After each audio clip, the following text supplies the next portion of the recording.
karkoli, je pač na koncu prevladal spoznanje, da je edina politično realistična poteza ta, da ministra odstopite skupaj, hkrati za izstopom stranke iz koalicije, in to smo tudi naredili in seveda je bila to, kot rečeno, edini način delovanja, ki je v tej situaciji bil realno možen.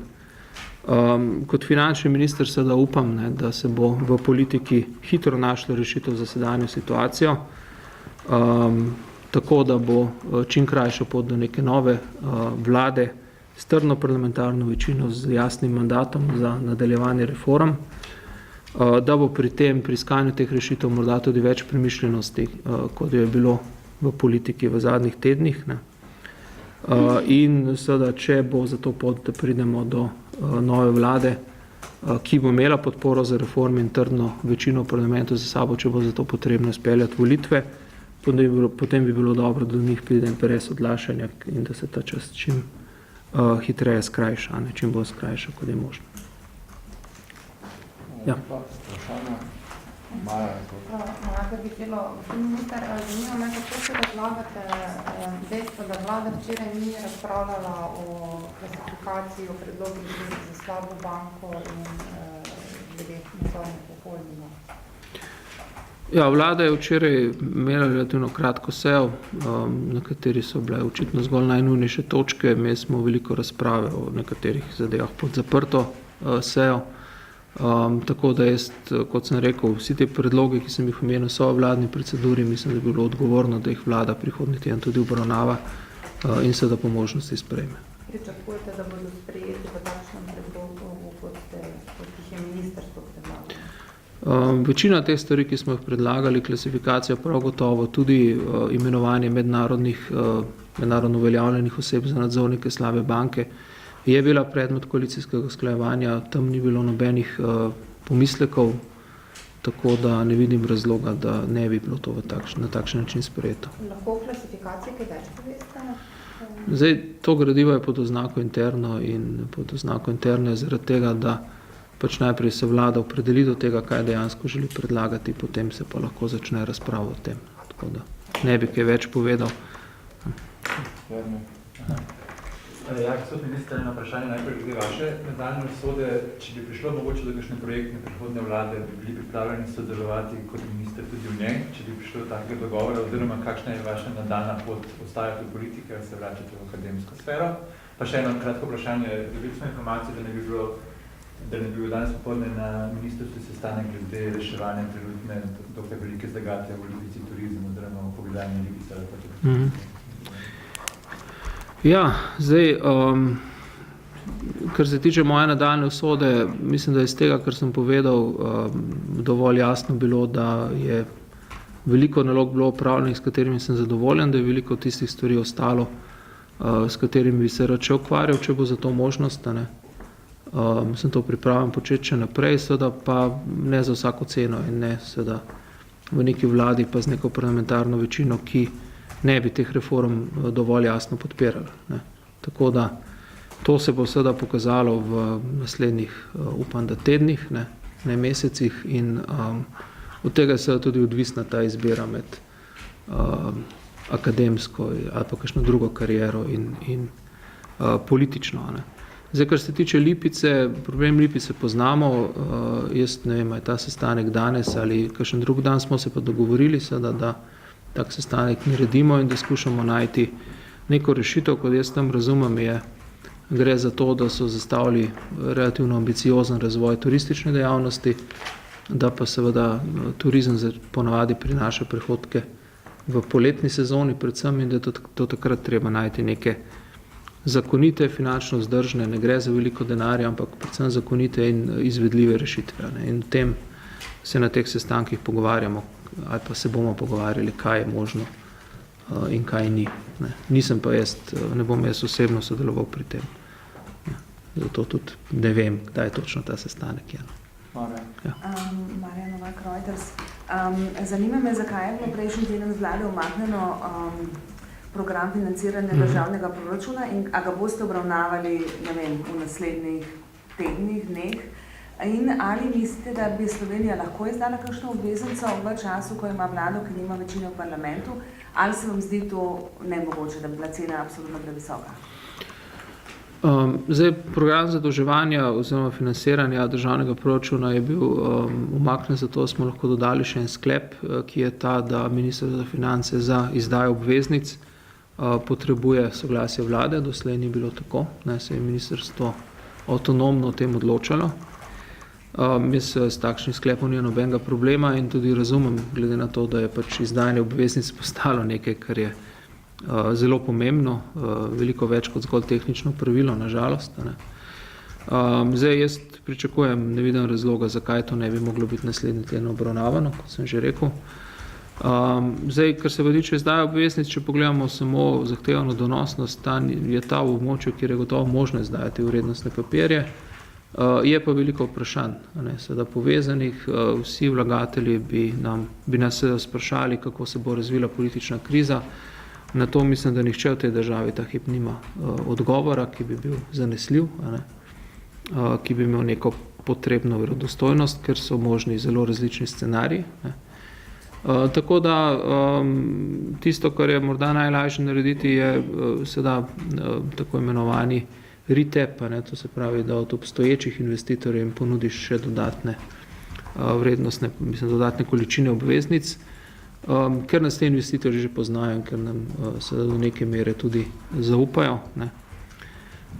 Je pa to tako, sej ekipa na Ministrstvu za finance v zakladnici je pač dnevno v stiku za temi vlagatelji, spremlja, kako se odzivajo in pač, če je ugodna situacija, možno to izpeljati zelo hitro, ampak gre pa za sprotno presojo. Ali je bolje počakati mesec, 2, 3, da se zadeve uredijo, ali je morda bolje izkoristiti neko trenutno ugodno situacijo.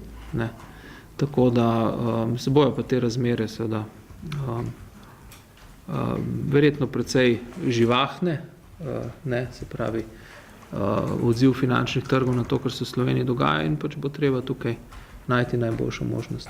Tako da jaz mislim, da bi bilo možno, to, kar ste me vprašali, izdati obveznico, da je pa treba seveda premisliti in raziskati, kdaj in kako je to možno na najboljši način narediti. Ali mislite, ponavadi je Slovenija vsem preteklih letih januarja nekje izdajala te obveznice? Menite, da je zdaj kljub krizi, kljub vašemu odstopu pravi čas, ali lahko se zgodi tudi, da v prihodnjih tednih mesecih izdaja obveznice? Zdaj, dejansko je prvi kvartal nekaj, kar prvo četrtletje leta, tisto obdobje, ko se običajno priporoča izdajanje obveznosti zaradi likvidnostnih razmer na trgih. Mi smo tudi pripravljali oziroma pripravljali neko izdajo, vendar smo potem, ko smo se videli, kaj se dogaja v politiki, to na nek način zamrznili. In kot rečeno, treba je spremljati stanje in sproti ocenjevati, kaj je možno in kaj ne. Gospod minister, na spletni strani Urada za preprečevanje pranja denarja, ki je organ v sestavi vašega ministrstva, je podatek za leta 2011, da je bilo tedaj prijavljenih 16.793 gotovinskih transakcij na 30.000 evrih v skupni vrednosti milijarde 310 milijonov pa še nekaj evrov. Zanima me, ali imate podatke ali pa vsaj ocene o teh gotovinskih transakcijah za lansko leto in zanima me tudi vaše stališče, kakšen sistemski problem so gotovinske transakcije, glede na to, da ste pač vstopili kot minister tudi zaradi načelnega stališča vaše stranke o gotovinskih transakcijah predsednika vlade. Zdaj, jaz tega podatka nimam ta hip pri sebi. Urad mi sicer redno pošilja poročila o svojih ugotovitvah, ki so seveda v zaprtih kuvertah z določenimi znakami zaupnosti. Gotovinske transakcije so vedno pod budnim nadzorom takšnih organov in tako je tudi pravilno, ker pač gotovinska transakcija lahko kaže na nepojasnen izvor premoženja, ga seveda ne dokazuje sama po sebi, je pa eden od indicov in seveda zato so tudi banke dolžne poročati o takšnih transakcijah oziroma se jih spremlja tudi sicer. In Urad za preprečevanje pranja denarja potem to raziskuje v okviru svojih pristojnosti in sporoča tudi drugim organom preiskovalnim, kadar ugotovi, da gre dejansko lahko za sum nekih kaznivih dejanj. Tako da, to je problem. Nimam številke za lansko leto. Ne. 2011 ta znesek, milijarde, ki bistvo porastlo, bi na leto poprej za skoro 10%. Ne, nimam te. Lahko vprašate na vrat in lahko pa tudi mi vprašamo, pa vam sporočimo. Tudi pravite, mene pa zanima, kakšen je vaš komentar na pobudo, ki so jo na ustavno sodišče naslovili sindikati glede Slovenskega državnega holdinga. Nenazadnje to pobudo pripravlja tudi stranka SD, zlasti med drugim tudi z številnimi očitki, da še vedno ni znan program o prodaji tega državnega premoženja. Očitek je torej, da boste to prodajali pod mizo. Očitek torej tudi, da še vedno ni znana niti vrednost tega celotnega premoženja in pa da bo to premoženje ostalo v državnem holdingu in ne bo šlo v proračun. Kaj menite torej na te očitke, torej na prve od sindikata in seveda tudi na stranko SD? Zdaj, tukaj gre za vsebinsko različne zadeve, ne? Zato bom šel mogoče po vrsti. Pri zahtevi sindikatov gre za zahtevo po zastopništvu predstavnikov delavcev v nadzornem svetu. Jaz osebno mislim, da je takšna zahteva, če ne drugače, vsaj vsebinsko neupravičena, ker pač nadzorni svet ima v holdingu to nalogo, da pač nadzira delovanje holdinga, ne, in kot upravljavca premoženja in tako naprej. In tukaj po mojem razmišlja ta način, da morajo biti tukaj zaposleni v holdingu reprezentirani, ne, je po mojem mnenju neupravičeno. Poleg tega pa se da zakon o holdingu predvideva oziroma je uzakonil neko nadomestilo za to. To je to, da ima v nadzornem svetu svojega predstavnika ekonomsko-socialni svet, ki pač je bil tudi v razpravi na ekonomsko-socialnem svetu strani sindikatov to zahtevano, v smislu, da pač tudi oni, ker bo holding odločal o privatizacijah oziroma jih speljeval, želijo imeti nek vpliv na to, kako bo to potekalo, tudi z vidika delovnih mest in tako naprej. Temu smo sledili in jaz moram reči, da te pobude za oceno ustavnosti ne razumem, ampak seveda bo, je to moje mnenje, presodilo o tem bo ustavno sodišče.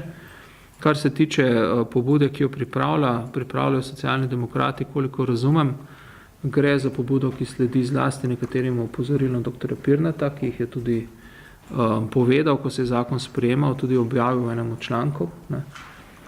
Zdaj, seveda, te očitki, da se bo karkoli delal pod mizo, ne drži, ne, ker zakon je zelo jasen, holding prodaja premoženje na osnovi klasifikacije oziroma strategije, ki jo mora sprejeti državni zbor. To je pravzaprav ekvivalentna ureditev, kot je bila pri Avknu, samo da je holding pač samostojna gospodarska družba, ki potem to izvaja v okviru lahko na učinkovitejši način, kot to lahko počne nek urad v sestavi, kar je agencija v resnici bila. Ne. In seveda tudi ta očitek, da prihodki ne bodo prihodki državnega proračuna, bodo prihodki družbe v 100% državni lasti, katere skupščina je vlada in je vedno mogoče prenesti te prihodke v proračun, ne, preko dividend, ne, ali pa preko zmanjševanja kapitala. Ne. In vse ostalo velja, metode prodaje bodo določene v klasifikaciji oziroma strategiji. Tako da jaz tukaj ne vidim neke neustavnosti. Mi smo se o tem tudi pogovarjali, naredili smo v tistem času, ko smo se pogovarjali s Pozitivno Slovenijo za umik njihove zahteve za referendum, smo naredili en tak manjši posvet strokovnjakov, ki je bil sicer intern. Tam so bila mnenja o tem, ali je to dejansko protiustavno ali ne deljena. Ne. Tudi na strani pravnih strokovnjakov, tako da tukaj ta argument po mojem ni 100% in tudi tukaj bo se ustavno sodišče povedalo svoje. Mislim pa, da nič od nobena od teh zahtev ne pomeni oziroma ne gre za nekaj tako nujnega, da bi moralo ustavno sodišče ustaviti oziroma zadržati izvrševanje zakona za ta čas, da odloči. Tudi če bi bila kje ugotovljena neustavnost, se to da še vedno korigirati. Ne? Tako da mislim, da skratka ne vidim zaradi teh referendumskih zahtev neke nevarnosti, da se zakon o holdingu ne bi mogel začeti pač uveljavljati in izvrševati.